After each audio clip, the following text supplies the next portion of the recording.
கிறிஸ்துக்கள் அன்பான தேவனுடைய பிள்ளைகளே, ஆண்டவரும் உலக ரட்சகருமான இயேசு கிறிஸ்துவின் ஏற்ற நாமத்தினால உங்க எல்லாரையும் வாழ்த்தி ஆசீர்வதிக்கிறேன். இந்த ஏப்ரல் மாதம் 26ஆம் தேதி மங்கள வார்த்தை நிகழ்ச்சி மூலமாக உங்க எல்லாரையும் நேரடியா பார்க்கறது எனக்கு ரொம்ப சந்தோஷம். கர்த்தர் உங்களை ஆசீர்வதிப்பாராக.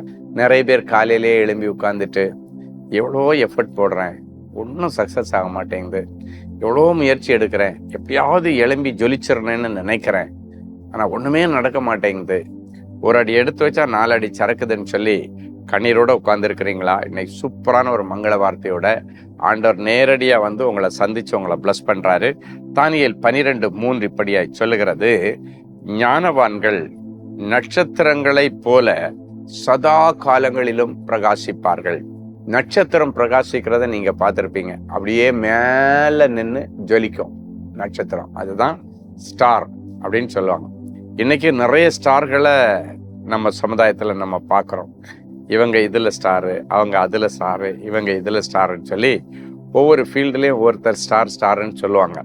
ஆனா இன்னைக்கு ஆண்டவர் சொல்றாரு, நீ ஒரு ஸ்டாரா ஜொலிக்கணுமா, அதுவும் சதா காலங்களிலும் பிரகாசிக்கணும்னா, சதா காலங்களிலும் ஸ்டாரா இருக்கணும். ஸ்டார் ஆகிட்டாங்கன்னா கடைசி சாகிறது வரைக்கும் ஸ்டாராகவே இருக்கணும். இன்னைக்கு சிலர் பார்த்தீங்கன்னா ஒரு குறிப்பிட்ட பீரியட்ல ஸ்டாரா இருக்கிறாங்க, அதுக்கப்புறம் மவுஸ் குறைஞ்சிருது, அதுக்கப்புறம் தள்ளப்பட்டுறாங்க. அப்படி இல்லை. இந்த வசனம் சொல்லுகிறது, ஞானவான்கள் நட்சத்திரங்களைப் போல சதா காலங்களிலும் பிரகாசிப்பார்கள். இந்த நட்சத்திரம், வானத்தில் இருக்க நட்சத்திரம் பார்த்தீங்கன்னா அது 365 நாளும் வருஷம் ஃபுல்லா, காலம் ஃபுல்லா அது பிரகாசத்தை கொடுத்துட்டு தான் இருக்கணும். அதுதான் வானத்து நட்சத்திரம், உயர்ந்த இடத்துல இருக்கும்.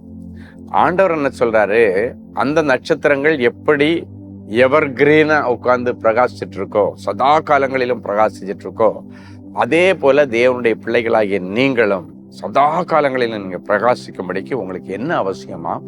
ஞானம். அதான் ஞானவான்கள். இந்த ஞானத்தை யாரு கொடுக்குறாருன்னா, ஆண்டவருக்கு பயப்படுகிற பிள்ளை, காட் ஃபியரிங் பீப்புள்ஸுக்கு ஆண்டவர் ஞானத்தை கொடுக்குறாரு. கர்த்தருக்கு பயப்படுதல் ஞானத்தின் ஆரம்பம். ஞானம் உனக்கு கிடைக்கணும்னால ஃபர்ஸ்ட் ஸ்டார்ட் அப்பே வந்து காட் ஃபியரிங்ல நீ போயிட்டேன்னா, ஆண்டவர் பயந்துட்டேன்னா, பயந்து ஜீவிச்சேன்னா கண்டிப்பா உன்னை ஸ்டாரா ஆண்டவர் ஜொலிக்க பண்ணுவார். அன்னைக்கு தானியேல் சாதாரண லெவல்ல தான் இருந்தான். அவன் வந்து ராஜாவின் கொலு மண்டபத்துல இருந்து ஜொலிச்சானான். அது காரணம் என்ன தெரியுமா? ஆண்டவருக்கு பயந்து ஜீவித்தான். இன்னைக்கும் ஆண்டவருக்கும் மனசாட்சிக்கும் பயந்து ஜீவிங்க. அப்ப ஆண்டவர் உங்களுக்கு நல்ல ஞானத்தை தருவார். இந்த ஞானம் உங்க ஃபீல்டுல சதா காலங்களிலும் எழும்பி ஜொலிக்க கர்த்தர் உங்களுக்கு உதவி செய்வார். நீ எந்த ஃபீல்டுல இருந்தாலும் சரி, நேற்றைக்கு வரைக்கும் என்னால ஜொலிக்க முடியல, என்னால ஸ்டார் ஆக முடியல, என்னால பிரகாசிக்க முடியல, நான் எவ்வளோ போராடினாலும் எனக்கு அதுக்கு வரமாட்டேங்குது, அது எனக்கு கிடைக்க மாட்டேங்குதுன்னு சொன்னீங்கன்னா, இன்னைக்கு ஆண்டவர்கிட்ட, ஆண்டவரே உங்க ஞானத்தை எனக்கு தாங்கப்பா, நீ சர்வ ஞானி, உங்க ஞானத்தை எனக்கு தாங்க அப்படின்னு சொல்லி ஆண்டவரத்துல கேட்டு நீங்க எழும்பி பிரகாசிங்க. கர்த்தர் பெரிய காரியங்களை செய்வார். சிலர் சொல்றதை பார்த்துருப்பீங்க, ஞானம் இல்லாம அவனுக்கு கிடைச்ச அந்த மேன்மையை கோட்டை விட்டான்னுவாங்க. அப்படின்னா ஞானம் இருந்தேன்னா அந்த மேன்மை அவனை தக்க வச்சிருப்பானுங்க. இனிமேல் நீங்க ஞானமாய் நடந்து கொள்ளுங்க, ஞானமா பேசுங்க, ஞானமா ஒவ்வொரு காரியங்களை செய்யுங்க. கர்த்தர் உங்களை பிரகாசிக்க பண்ணுவார். ஒரு நல்ல சாட்சியை கேட்கலாமா? சிஸ்டர் பேபி பெருங்குடி, எனக்கு நரம்பு சுருண்டு கொண்டு பல வருடங்களாக வலி வேதனையாக இருந்தது. பலவிதமான மருத்துவ சிகிச்சைகளை செய்தும் சுகமாகவில்லை. இதிலிருந்து எப்படி விடுதலை பெறுவது என்று தெரியாமல் கவலைப்பட்டு கொண்டிருந்தேன். இப்படிப்பட்ட நேரத்தில் சகோதரர் ஸ்டீஃபன் அவர்கள் மங்கள வார்த்தை நிகழ்ச்சியின் வழியாக ஜெபித்த போது, யாரெல்லாம் பலவீனமாக வலி வேதனையுடன் இருக்கிறார்களோ, வலி இருக்கும் இடத்தில் ஜெப எண்ணெயை தடவி இப்பொழுது ஜெபியுங்கள், கர்த்தர் தமது வசனத்தை அனுப்பி சுகப்படுத்துவார் என்று சொன்னார். நானும் ஜெப எண்ணெயை தடவி கண்ணீரோடு சகோதரருடன் இணைந்து ஜெபித்தேன். கர்த்தருடைய கிருபையினால் அந்த ஜெபத்திற்கு பிறகு வலி இல்லாமல் ஆரோக்கியமாயிருக்கிறேன். கர்த்தர் உங்களுக்கும் அப்படியே செய்வாராக. அன்பான எங்கள் நல்ல ஆண்டவரே, உமக்கு நன்றி. ஞானவான்கள் நட்சத்திரங்களைப் போல சதா காலங்களிலும் பிரகாசிப்பார்கள் என்று சொன்னேன். இந்த நிகழ்ச்சியை பார்க்கிற ஒவ்வொருவரும் நட்சத்திரங்களைப் போல சதா காலங்களிலும் எழும்பி பிரகாசிக்க, ஜொலிக்க, என் பிள்ளைகளை ஞானவான்களாய் மாற்றும்படி ஆண்டவருடைய ஸ்தானாதிபதியாய் ஜெபிக்கிறேன்.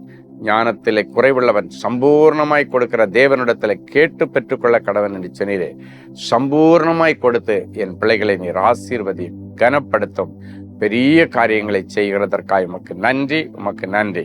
ஆண்டவரை, யாரெல்லாம் இன்னும் என்னுடைய ஃபீல்டில் என்னால் பிரகாசிக்க முடியல, என்னால எழும்பி ஜொலிக்க முடியல, நான் நாளுக்கு நாள் பின்தங்கிட்டே போறேன், எனக்கு பின்னாடி வேலையில சேர்ந்தவங்க கூட என்னோட முன்னால போயிட்டானுங்கன்னு சொல்லி கண்ணீரோட இருக்கிறாங்களோ அத்தனை பிள்ளைகளுடைய கண்ணீரை கண்டு பிண்டி கிடக்கிற அவர்களை கர்த்தர் முந்தி கொண்டு வந்து அவருடைய பெயரை பெருமைப்படுத்தும்.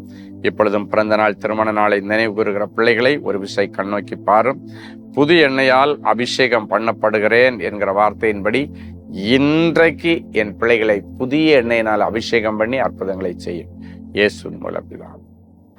அன்பு தேவனுடைய பிள்ளைகளே, இந்நிகழ்ச்சியின் மூலம் நீங்கள் பெற்றுக்கொண்ட ஆசீர்வாதங்களையும் உங்கள் ஜெப விண்ணப்பங்களையும் அனுப்ப வேண்டிய முகவரி: தேவனின் அன்பு ஊழியங்கள், Vinayak avenue, OMR road, Okkiyam, Thoraipakkam, Chennai 600097. மேலும் 24 மணி நேர ஜெப உதவிக்கு 044-547-999 மற்றும் 9941150999 என்ற எண்களுக்கு தொடர்பு கொள்ளுங்கள்.